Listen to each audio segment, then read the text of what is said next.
was January 5th, 2025.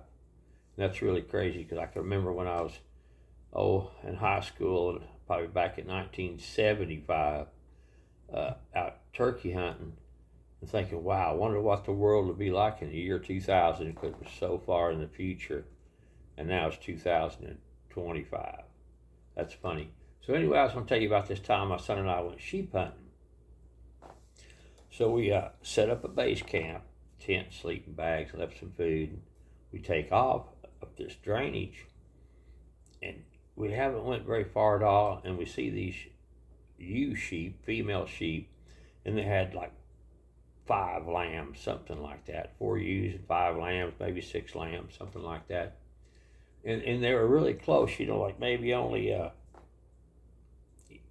60 yards, something like that, 70 yards at the very, very most, But they were up on a little bit of rock, and they had more rock they could get on, so they weren't too afraid of us. And they know we weren't hunting them, they were females with babies. So anyway, my son, for some reason, he decided to take some pictures. So he starts taking some pictures of these sheep, and I'm just hanging out, being silly, and I start singing to them Amazing Grace. And I'm not a good singer, so it couldn't have sounded very good at all. But I got in a couple of verses, that Amazing Grace, how sweet it is, and all that. And he got done taking pictures. We went on up the drainage, and we get up, probably a mile or so from them sheep, where those sheep were. And I looked back, I thought, well, son, I believe those sheep are following us.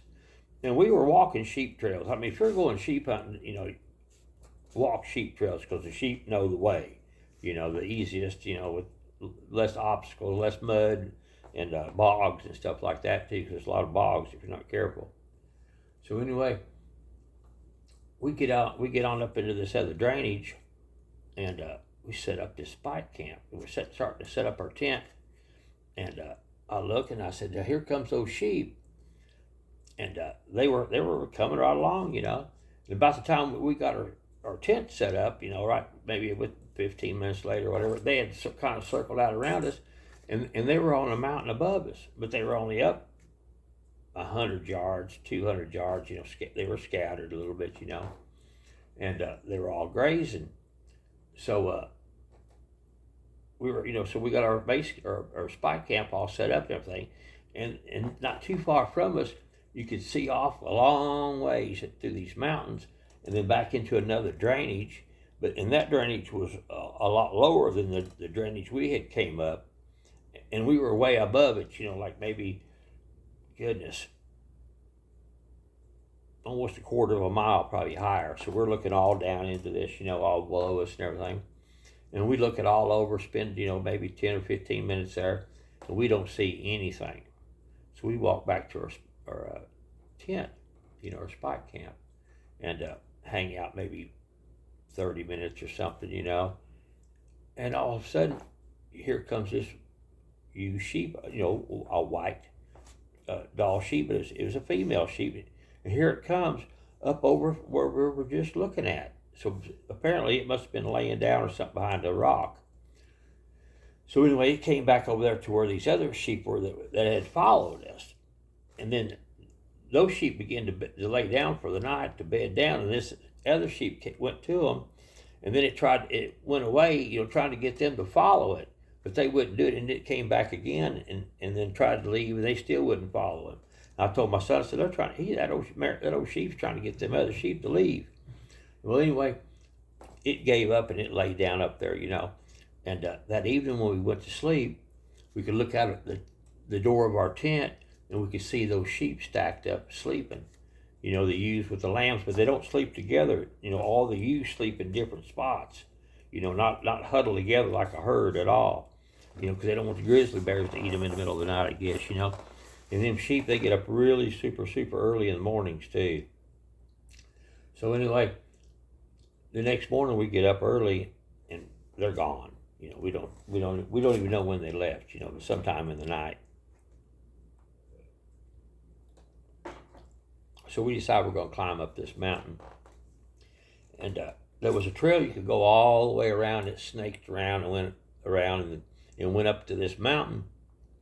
But then you actually had to almost go down just a little bit, and then you had to go back up again, up onto this. It's kind of like a saddle, and you went on up into this higher mountain. But it always looked like it was a long ways around, and I never had been up it. So anyway, we decided we were just going to go straight up the mountain, and I know it was over a half mile straight, up. But we climbed the mountain. We looked back down.